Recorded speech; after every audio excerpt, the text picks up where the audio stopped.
Praise the Lord. இன்றைய நாளின் வேத வசனம் 1 கொரிந்தியர் 2வது அதிகாரம் 4வது வசனம். விசுவாசம் மனுஷருடைய ஞானத்தில் அல்ல, தேவனுடைய பலத்தில் நிற்கும்.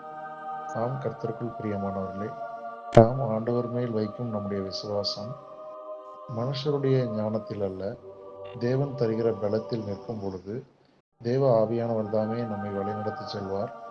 நாம் ஆண்டவர் மேல் வைக்கும் விசுவாசம் என்ற கேடயத்தின் நிமித்தம் நாம் இந்த உலகத்தில் நமக்கு எதிராக வருகிற எப்பேற்பட்ட கஷ்டமான சூழ்நிலைகளையும் சாத்தான் கொண்டு வருகிற பொல்லாங்கான காரியங்களையும் எளிதாக வென்று நாம் இந்த உலகத்தை ஜெயிக்கிற ஜெயத்தோடு நாம் இந்த நாளில் நிலைத்திருக்க முடியும்.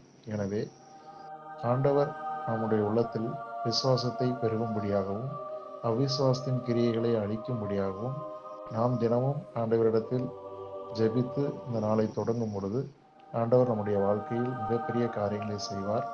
இம்மைக்குரிய மறுமைக்குரிய ஆசீர்வாதங்களை தந்து நம்மை வழி நடத்துவார். ஆண்டவர் தாமே இந்த வசனத்தை ஆசீர்வதிப்பாராக. ஆமென்.